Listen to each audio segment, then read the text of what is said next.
منافقوں کو، غداروں کو، مکاروں کو، ان جہنمیوں کو کہ وہ یہ اس چیز سے باز آ جائے۔ سامعین کرام السلام علیکم، میں آپ کا خادم میزبان محمد طاہر رضا۔ مجھے امید ہے آپ خیریت سے ہوں گے۔ اللہ آپ کو شاد رکھے، آباد رکھے۔ آج ہم لوگ جو کل اجمیر معلیٰ میں فساد ہوا اور اس میں بہت سے لوگوں کی زندگیوں کے ساتھ کھلواڑ کیا گیا، بہت سے لوگ زخمی ہوئے، کسی کا سر ٹوٹا، کسی کا ہاتھ ٹوٹا اور کسی کی آنکھ پھوٹی، اس طرح جو واردات سر انجام دی گئی ہیں، آخر ان کے اسباب جاننے کی کوشش کریں گے۔ چشتی علماء ہیں جو سربر کے ساتھ اور خادموں کے ساتھ رہنے والے ہیں، ذرا ان کے بیان کیسے ہیں، ان کی بھاشا اور زبان کیسی ہے، آپ اس ویڈیو کو دیکھیں۔ کہ یہ اسلام کی تعلیمات ہے؟ تم اتنے بڑے ٹھیکیدار بنتے ہو سنیت کے، اسلام کے دین کے، تمہیں اتنی تمیز و شعور نہیں ہے کہ جب ایک جگہ کا قانون بن چکا ہے، تمہاری بھی خانقاہ کا قانون ہے۔ اور سلام کی جہاں تک بات ہے، میں آپ سے یہ بھی چیز کر دوں، یہ جو منافق غلط طریقے سے اس چیز کو پھیلا رہے ہیں، ان کے پاس کرنے کو کچھ ہے نہیں۔ منافق تو ہے، سالے غدار کہیں کے، مکار کہیں کے، ظالم، جابر، بدکار، ان سے گھٹیا میں سمجھتا ہوں کوئی لوگ اس زمین پہ نہیں ہو سکتے۔ دوسرے مسلکوں کو گالیاں دیتے دیتے ان کی زندگی نکل گئی۔ انہوں نے کیا کیا قوم کے لیے؟ اور میں پوچھتا ہوں تمہاری حیثیت ہے کیا، تمہاری اوقات کیا ہے؟ بلکہ میں چلو یہ کہہ دیتا ہوں کہ تمہارے امام، جہاں تک تم بات کر رہے ہو نا، غریب نواز سے تقابل کرتے ہو۔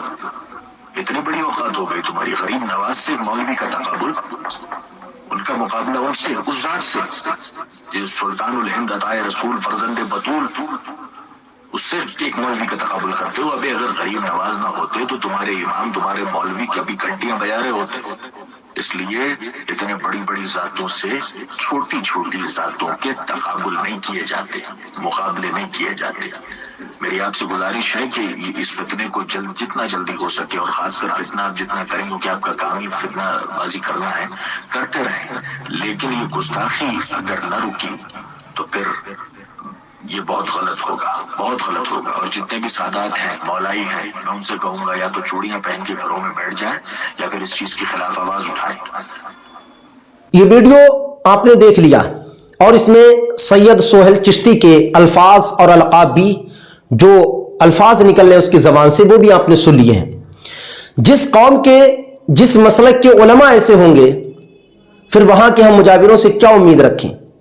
مجاورین تو آپ ویسے بھی جانتے ہیں، انہیں کلمہ پڑھنا نہیں آتا ہے، انہیں کتاب و سنت کی کوئی تمیز ہے ہی نہیں، یہ تو آپ جانتے ہیں۔ کسی بھی خانقاہ پہ دیکھ رہے ہیں، اللہ ماشاء اللہ، کچھ خانقاہ چھوڑ کے زیادہ تر مجاورین کی پوزیشن کیا ہے؟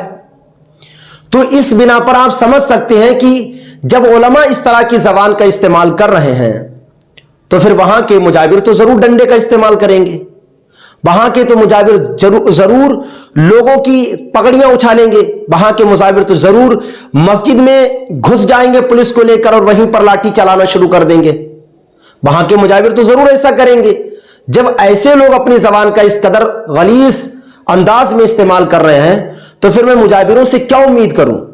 پیارے اسلامی بھائیوں، تو سمجھ آتا ہے کہ یہ جو فتنہ ہے نا، اس فتنے کی جڑ کہیں نہ کہیں ان فاسد مولویوں کے دماغوں میں جنم لے رہی ہے، ان فاسد مولویوں سے جڑی ہوئی ہے، اور یہ صلح کی بات نہیں کرتے۔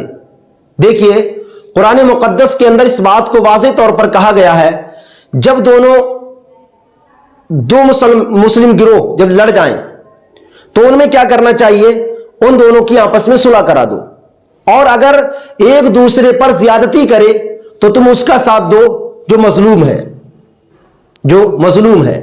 اگر وہ لوگ وہاں صلاۃ والسلام پڑھ رہے تھے تو بھائی اگر غلطی ان سے ہو گئی تھی، انہیں اریسٹ کرا دیتے، جیل پہنچا دیتے، لیکن ڈنڈا چلانے کیا ضرورت تھی صاحب؟ انہیں مارنے کی کیا ضرورت تھی؟ آنکھ پھوڑنے کی کیا ضرورت تھی؟ ان کی زندگیوں کے ساتھ کھلواڑ کیا کرنے کی ضرورت تھی؟ وہ تمہارے مہمان تھے، اور مہمانوں کے ساتھ یہی بدسلوکی، جس سے پتہ لگتا ہے کہ جہاں مولوی ایسے فاسد ہوں گے وہاں ضرور فساد ہوگا۔ ملتے ہیں اگلی ویڈیو میں، تب تک کے لیے